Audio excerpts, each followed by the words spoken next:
Hi, I'm Joan Newcomb, and today's weekly musings is Involution and Evolution. I'm doing a series of weekly musings, and I'm using posts from my blog, Adventures in Density and Effort, as inspiration. Although I have found the information to be evergreen and surprisingly on point, I will do a summary at the very end based on all that's gone on in the world today. Also, at the very end, I will have some special offers, so stay tuned to see what they are. Involution and Evolution. What direction are you headed? Are you looking for answers? Trying to get spiritual? Do you feel like the answers are out there? That to access consciousness, you have to go up? Do you need to accelerate or try harder or become more aware? It's popular to say that we're in the midst of an evolution of consciousness, but in actuality, it may be an involution of consciousness. Bodies evolve. I personally believe that dinosaurs were beta tests. Human bodies have evolved over time to be able to handle more of the higher vibration of consciousness. The denser the body, the more distant it feels from consciousness. Consciousness has been described as God, but even that is a disconnected viewpoint. Imagine yourself as consciousness. You create this planet of form with your own focus. You are life force, and your energy focuses into everything. Every 1,000 years or so, your human body creations go through a growth spurt, and you're able to feel through them a bit more. 3,000 years ago, they perceived you as far away and projected their fears and vengefulness on you.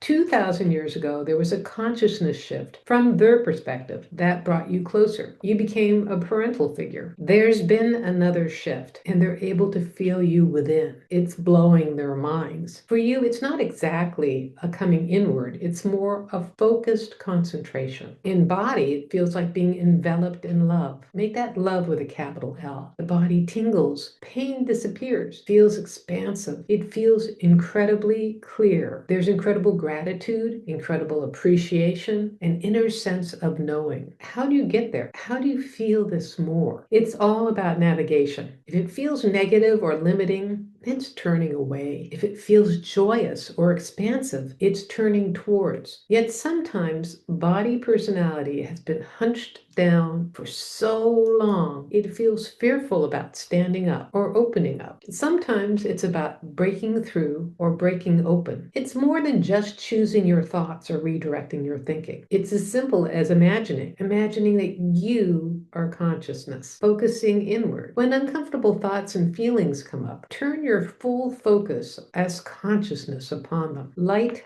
dissolves shadow. It takes practice, but it doesn't take very long. Take some time every day to do this. Be mindful of this throughout your day, and you will very shortly be transformed beyond your wildest dreams. Now, I will have to say that given all that's going on in the world today and how incredibly chaotic and noisy and negative things are in the news, and people being completely unhinged and crazy and insane and threatening, that this might feel hard to do, or you might doubt that we're actually evolving, because it feels more like we're going backwards. But this is what happens when greater light comes into the world. It illuminates the darkness that's been there. It shines light on people who have been sitting in the dark, and they really hate it because that light hurts their eyes. And so they're blaming the light bringers for shining that light. But if you're listening to this, then you are a light bringer. You have been drawn to this information, and doing these suggestions will undoubtedly help you navigate this coming year and all the chaos and confusion that's yet to come. And just to know that the chaos and confusion,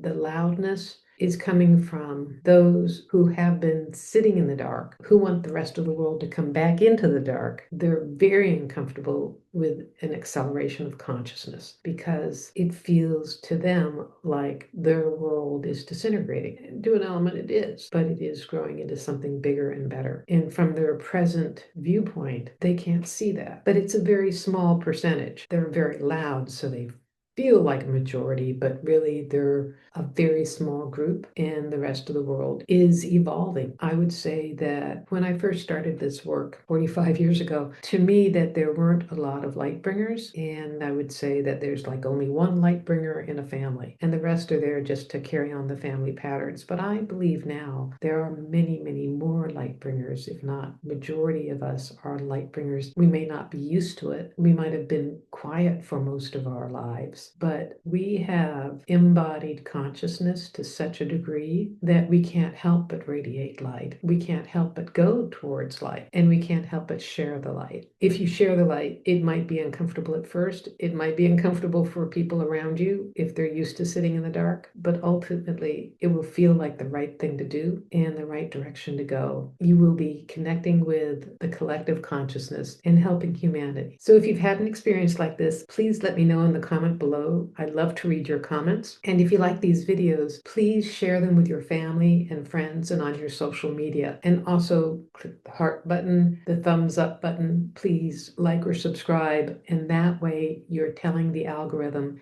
to share this far and wide, to get this out to someone who really needs to see this information. And if you want a free sample of one of my consciousness techniques, click on the link below to the skybox technique. It'll give you a drone's eye perspective of everything that's going on in your life and in the world today. And if you want to learn how to do this for yourself, click on the link below to my self-study course. It'll give you some tools and techniques to navigate forward. And if you want to know more, my website is joan-newcomb.com, and there you can learn about my individual sessions and my coaching. So go to joan-newcomb.com, and I'll see you next week in another Weekly Musings.